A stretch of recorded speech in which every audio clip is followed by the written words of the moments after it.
Hace exactamente 72 horas, algo cambió en Washington. No en los comunicados oficiales, no en las ruedas de prensa preparadas con antelación, sino en algo mucho más difícil de falsificar, en la voz, en el tono, en la manera en que el hombre más poderoso del planeta, de repente, dejó de hablar como quien tiene al otro aplastado bajo su bota y empezó a hablar como quien ha visto algo que no esperaba ver. Y cuando eso ocurre, cuando el tono cambia sin que nadie lo haya anunciado, cuando las palabras se suavizan sin que haya ninguna razón diplomática visible para que lo hagan, hay una sola pregunta que vale la pena hacerse. ¿Qué vio? Porque los hombres como Trump no cambian de tono por cortesía, no suavizan el lenguaje por educación, no hablan con respeto de quienes hace 3 días amenazaban con borrar del mapa, y sin embargo, ocurrió. Y la respuesta a por qué ocurrió es exactamente lo que vamos a desgranar hoy, con toda la honestidad que este tema exige, separando con cuidado lo que está firmemente confirmado de lo que por ahora circula como señal, como rumor, como advertencia, que nadie quiere pronunciar en voz alta, pero que ya nadie puede ignorar. Porque la señal de esta semana es la más seria que ha circulado desde que comenzó este conflicto. Y no la voy a presentar como certeza, porque no lo es. Pero tampoco voy a mirar hacia otro lado y fingir que no existe, porque eso sería exactamente la clase de deshonestidad que hace que la gente deje de confiar en quienes se supone que deben analizar el mundo tal como es, no tal como nos gustaría que fuera. Así que vamos a hacer esto bien. Vamos a empezar por lo que nadie puede discutir, por lo que quedó registrado, firmado, votado, declarado. Y desde ahí vamos a avanzar hacia lo que todavía vive en la zona gris, en ese territorio incómodo, donde la inteligencia, la geopolítica y el miedo se mezclan de maneras que ningún titular puede capturar con justicia. Empecemos entonces por el principio, por la voz, porque antes de hablar de armas, de reactores, de uranio enriquecido y de búnkeres subterráneos, hay que hablar de lo que ocurrió en esas entrevistas. Trump habló de Irán, no una vez, sino varias, y quienes llevan años estudiando su manera de comunicarse, quienes conocen cada matiz de ese estilo particular que mezcla la bravuconería con la amenaza y la amenaza con el insulto, esos observadores notaron algo que no encajaba. El hombre que semanas atrás hablaba de borrar a Irán de la faz de la tierra, el hombre que prometía devolverlo a la edad de piedra, el hombre que no duda en humillar públicamente a cualquiera que perciba como débil. Ese hombre de repente habló del liderazgo iraní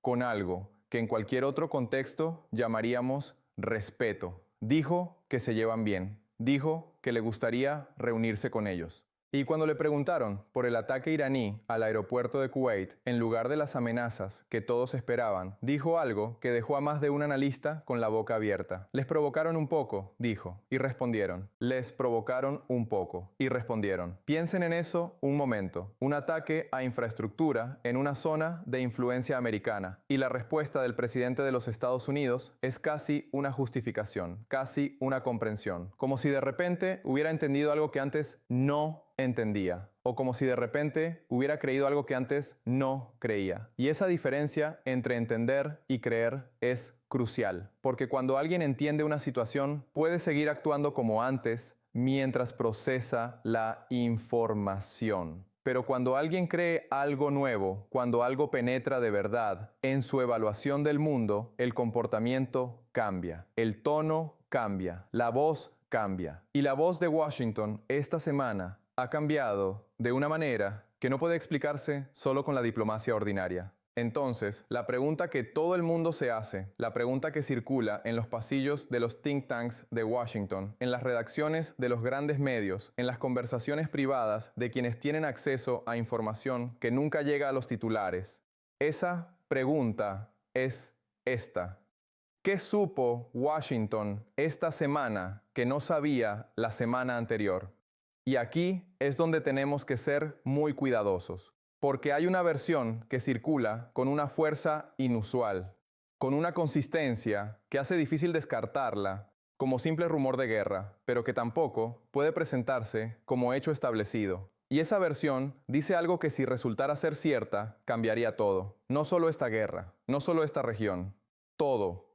La versión dice que Irán tiene arma nuclear. No que está cerca, no que podría tenerla en 6 meses si decidiera acelerar su programa, sino que la tiene, que el trabajo está hecho, que en algún lugar bajo las montañas de ese país, a una profundidad que hace décadas fue calculada con precisión para resistir exactamente el tipo de bombardeo que Israel y Estados Unidos han estado ejecutando, hay algo que funciona, algo que cuando se activa produce el tipo de destrucción que reescribe los mapas y los libros de historia.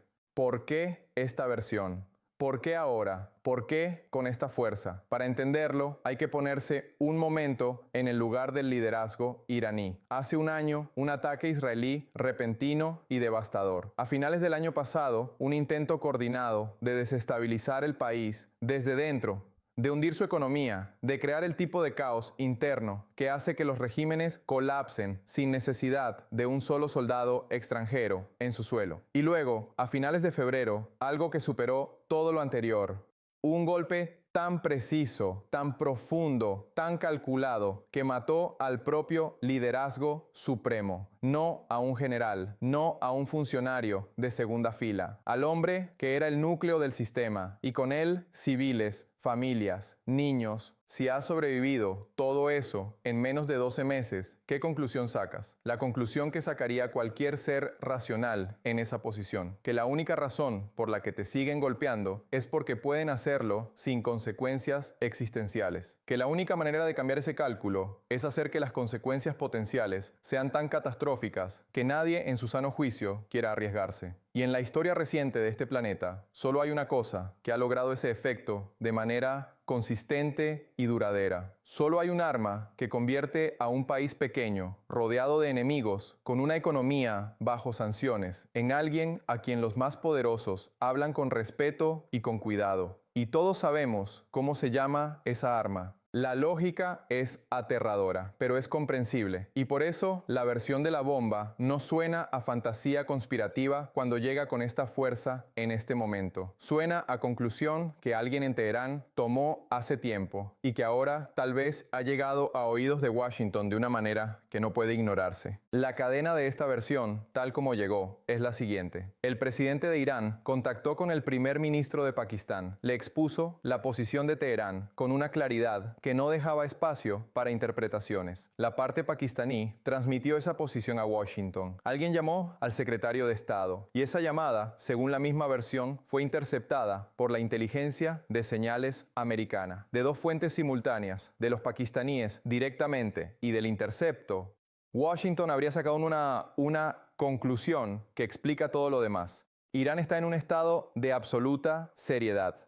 Ha salido de todas las negociaciones sobre limitaciones nucleares. No aceptará ninguna restricción. Y si hace falta, realizará una explosión de demostración, no un ataque, una demostración, para que no quede ninguna duda de que el arma existe y de que quien decide usarla tiene la voluntad de hacerlo. Ahora bien, y esto es fundamental, quienes trajeron esta historia son honestos sobre sus propios límites. Dicen que transmiten lo que les dijo una fuente en la que confían, alguien que estaba en posición de conocer esta información. Pero añaden, con una honestidad que merece reconocimiento, que la fuente dijo, y esto ocurrió, no son la misma cosa, y no voy a convertir una cosa en la otra ante sus ojos. No porque no me importe la verdad, sino exactamente porque me importa. Entonces, ¿qué podemos poner junto a esto desde lo verificable? El Organismo Internacional de Energía Atómica declaró esta semana, con palabras que eligió con cuidado, porque los organismos internacionales siempre eligen sus palabras con cuidado, que el riesgo del programa nuclear iraní es notablemente mayor que antes de los ataques americanos e israelíes. Noten la formulación. No dijeron que el arma existe, no dijeron que Irán está a semanas de tenerla, dijeron que el riesgo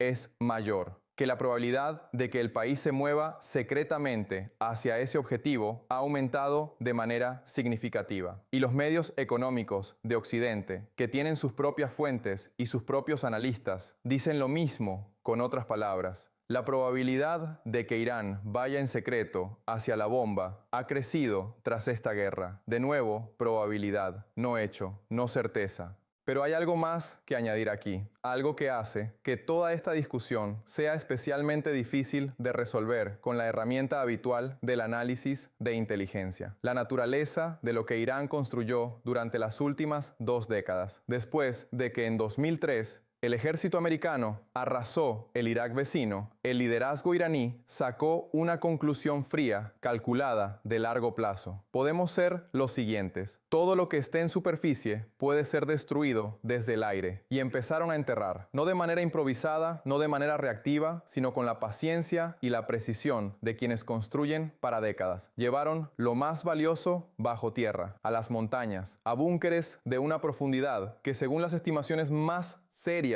que circulan en los medios especializados, ni las bombas americanas más pesadas, las diseñadas específicamente para objetivos subterráneos, pueden alcanzar de manera garantizada. Lo que significa que el stock de uranio enriquecido, cualquiera que sea su nivel de enriquecimiento actual, está en algún lugar bajo tierra, cerca de alguno de los complejos nucleares. Y el problema fundamental, el problema que hace que esta pregunta no tenga respuesta definitiva, no es si ese material existe o no existe. Es que nadie en el exterior sabe con exactitud dónde está. Y lo que no puede verse no puede confirmarse. Y lo que no puede confirmarse tampoco puede refutarse. De ahí viene la niebla que rodea toda esta discusión. No de la mala fe de quienes la plantean, sino de la pala que lleva 20 años cavando en las montañas iraníes. Y hay todavía otra capa de honestidad que no puedo omitir sin traicionar el espíritu de este análisis. En esta guerra ha habido muchas declaraciones seguras de la inteligencia, muchas afirmaciones presentadas como certezas, y muchas resultaron vacías. Se aseguró que a Irán se le acabarían los misiles en cuestión de semanas. No se acabaron. Se aseguró que el régimen colapsaría por la presión combinada de los ataques externos y el malestar interno. No colapsó. Así que cuando alguien hoy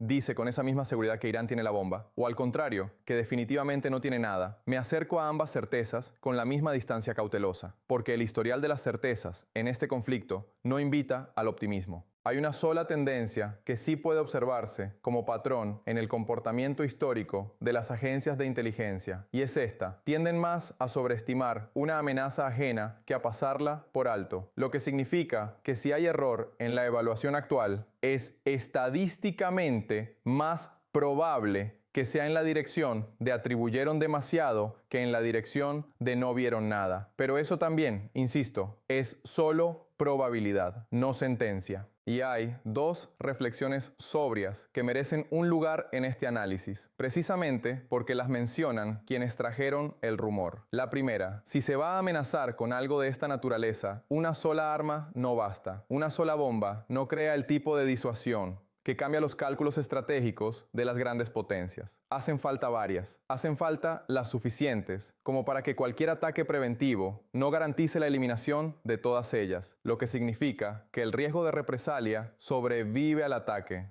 Si esa condición no está cumplida, la amenaza no funciona de la manera que se necesita que funcione. La segunda reflexión es más simple, pero igual de importante. Una carta guardada de verdad no se anuncia en público. Lo que se quiere mantener como secreto estratégico real se guarda en silencio. Y si de este asunto se habla con tanta intensidad, con tanta amplitud, a través de tantos canales simultáneos, vale preguntarse con seriedad a quién le conviene que el mundo crea en esto. Porque aunque el arma no exista, hacer que el adversario piense que existe produce casi el mismo efecto disuasorio. El fantasma de la bomba hace casi el mismo trabajo que la bomba. Y aquí está lo que me parece la conclusión más honesta sobre este punto específico. Independientemente de si en algún lugar bajo tierra hay una carga real que funciona, el rumor ya ha cumplido su función, ya ha cambiado los cálculos, ya ha modificado el tono. Y si quieren entender si Washington creyó en esto o no, no escuchen lo que dice sobre el programa nuclear iraní en sus declaraciones preparadas. Escuchen con qué tono empezó a hablar, porque el tono no miente de la manera en que mienten los comunicados oficiales. Pero sería demasiado fácil y demasiado inexacto decir que el tono cambió solo por el fantasma del arma, porque la realidad, como casi siempre, es más complicada y más interesante que eso. El cambio de tono puede tener no una causa, sino tres, actuando simultáneamente, todas presionando en la misma dirección al mismo tiempo. Y entender las tres es entender por qué este momento es diferente a todos los momentos anteriores de este conflicto. La primera causa, sí, posiblemente el fantasma de la bomba. No la certeza del arma, sino la posibilidad que alguien en Washington empezó a tomar en serio. Y para Trump específicamente, para un hombre cuya identidad política está construida sobre la idea de ser el negociador más inteligente de la sala, para un hombre que quiere ser recordado como quien resolvió los problemas que todos los demás declararon irresolubles. No hay un desenlace más devastador para su legado que pasar a la historia como el presidente que con sus propias manos, con sus propios ataques, con su propia estrategia de máxima presión, convirtió a Irán en una potencia nuclear. Ese no es un error del que se recupera nadie. Ese es el tipo de error que define cómo te recuerda la historia para siempre. Y el miedo a ese desenlace es completamente suficiente para bajarle el tono a cualquiera, incluso al más ruidoso de los hombres. La segunda causa es la economía. Y a ella hay que dedicarle el espacio que merece, porque en este análisis es probablemente la más importante de las tres, la que pesa más, la que tiene el reloj más implacable. Y llegaremos a ella en detalle porque los números que hay detrás de esta historia son más dramáticos que cualquier rumor sobre armamento. La tercera causa es el Congreso, porque esta semana ocurrió algo que no había ocurrido en más de 3 meses de guerra. La Cámara de Representantes en Washington aprobó una resolución sobre poderes de guerra, un documento que exige al presidente cesar las acciones militares contra Irán y no lanzar nuevos ataques sin el consentimiento previo del Congreso. El resultado fue 215 contra 208, pero lo que importa más que esas cifras es esto. 4 republicanos cruzaron el pasillo y votaron con los demócratas. No es la oposición intentando frenar al poder. Es parte del propio partido del presidente diciéndole que se pasó. En más de 3 meses de guerra es la primera vez que una medida así consigue los votos suficientes para pasar. Técnicamente, casi con certeza, no se convertirá en ley. Debe aprobarlo el Senado y el presidente puede vetarla de todas maneras. Es en gran medida un gesto. Pero los gestos en política, especialmente los gestos que cuestan algo a quienes los hacen, significan mucho. Son la señal de que la paciencia se agota, no solo en los enemigos al otro lado del océano, sino en casa, en el propio campo, donde la gente está cansada de la gasolina cara, del gasoil que no para de subir, de los fertilizantes que el agricultor ya no puede pagar. Cuando 3 fuerzas empujan en la misma dirección al mismo tiempo, hasta la voz más alta empieza a sonar más baja. La pregunta es ¿cuál de las 3 pesa más? Y mi apuesta, la que haré con la mayor claridad que puedo, es por la que menos gritan, el dinero, la aritmética. El reloj que no tic-taquea en el campo de batalla, sino en el mercado del petróleo y en las estaciones de servicio de Ohio, de Texas, de Pensilvania. La reserva estratégica de petróleo de Estados Unidos está ahora en el nivel más bajo desde 1984, desde que empezaron a llenarla. 4 décadas de acumulación cuidadosa, diseñada exactamente para el tipo de crisis que estamos viviendo, consumida a un ritmo acelerado para mantener los precios en las gasolineras a un nivel que no provoque una revuelta política doméstica. En el último periodo, el galón bajó lo suficiente como para que la gente lo notara y lo agradeciera.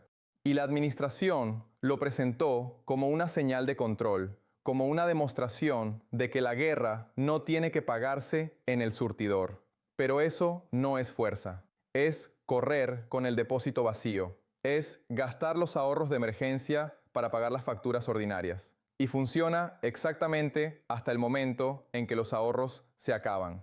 ¿Cuánto queda? El jefe de una de las mayores empresas petroleras del país lo dijo hace unos días, en público, sin rodeos, con la claridad directa de alguien que no tiene ningún incentivo político para exagerar. La situación, dijo, es mucho más grave de lo que reconoce la administración. El golpe real, según su estimación, llegará en las próximas 3 a 5 semanas. 3 a 5 semanas, no 3 a 5 meses, semanas. Y esto no lo dice un opositor al gobierno, no lo dice la parte iraní intentando crear pánico. Lo dice alguien de la propia industria que ganaría dinero con la escasez y que aún así está diciendo que la situación es insostenible. Y detrás del petróleo viene todo lo demás, como fichas de dominó que caen en secuencia. El gasoil que Estados Unidos importa y para el que ahora casi no hay alternativa disponible a escala suficiente. Los fertilizantes, que son la base de la producción agrícola y cuya cadena de suministro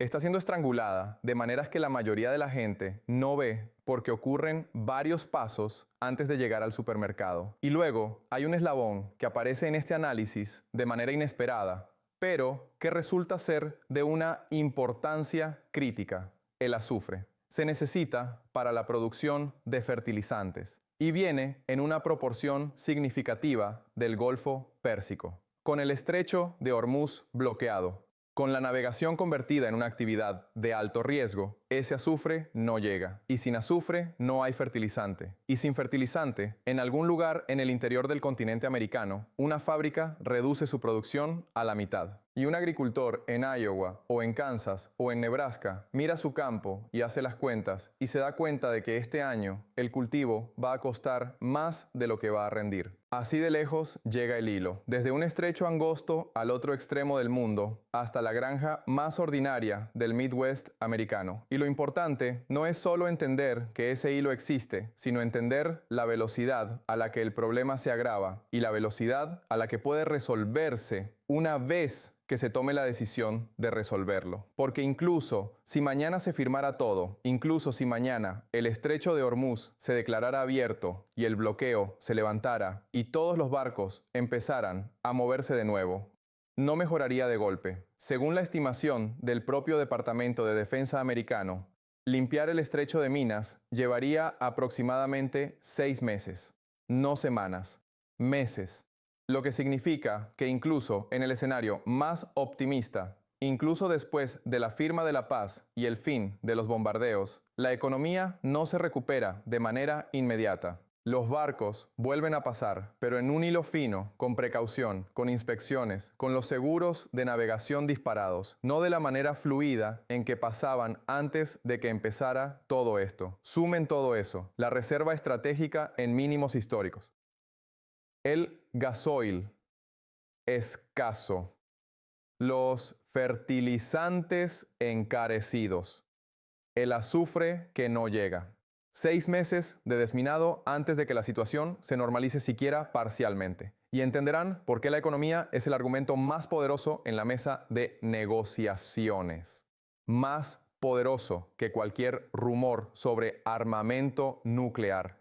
Y más poderoso que cualquier resolución del Congreso. Al más poderoso no lo lleva a la mesa de negociaciones la nobleza. Tampoco, en última instancia, el miedo. Lo lleva la aritmética, la suma de los números que alguien le pone delante y que dicen con una claridad brutal que el costo de continuar supera el beneficio de ganar. Antes de llegar al nudo central de todo esto, hay otra grieta que vale la pena examinar, porque arroja luz sobre la dinámica interna de la alianza que está ejecutando esta guerra. La grieta entre Trump y Netanyahu. En esa misma serie de entrevistas en la que el tono hacia Irán se suavizó de manera tan llamativa, Trump dijo sobre Israel algo que normalmente no se dice en voz alta entre aliados. Dijo con una claridad que no dejaba espacio para interpretaciones diplomáticas. Sin nosotros, Israel no lo habría logrado ni de cerca.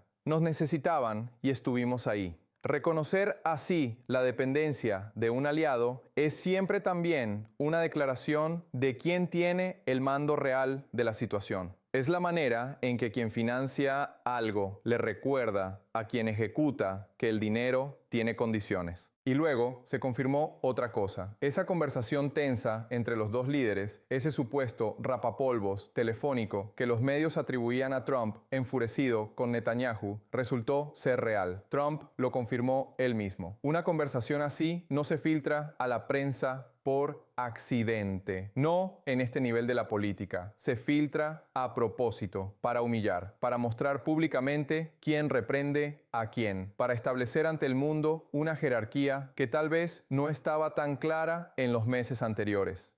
Y el motivo del rapapolvos es exactamente el Líbano. Los ataques que continúan allí, que hacen que el acuerdo que Washington ha estado construyendo con tanto esfuerzo se caiga a pedazos cada vez que alguien aprieta el gatillo.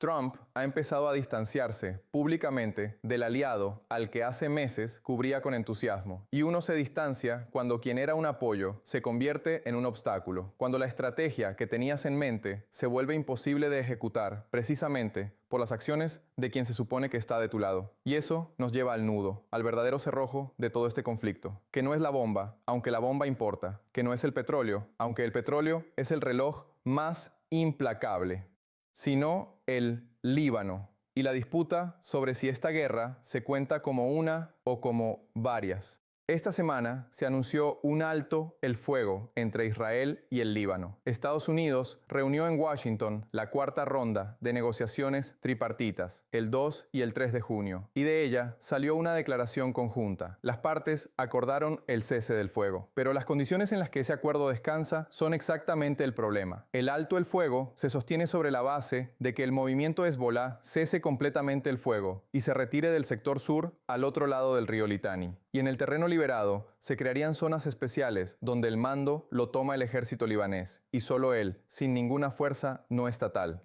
Quienes llevan tiempo observando esta región tienen una opinión muy clara sobre esa condición. El alto, el fuego anunciado, y el alto, el fuego consumado, son dos cosas muy distintas, porque la condición sobre la que todo descansa, la retirada de Hezbolá de su propio territorio, de la tierra donde nació, donde vive su gente, donde tiene sus raíces más profundas, es exactamente lo que Hezbolá no hará. No puede hacerlo y seguir siendo lo que es. No es solo una posición táctica, es su identidad. Y esa identidad no se negocia en una sala de conferencias en Washington, lo que significa que el documento fue firmado sobre una cosa y sobre el terreno probablemente ocurrirá otra. La brecha entre el papel y la realidad es la brecha donde todas las guerras del Medio Oriente terminan viviendo durante años, a veces décadas. Y esta no parece ser la excepción.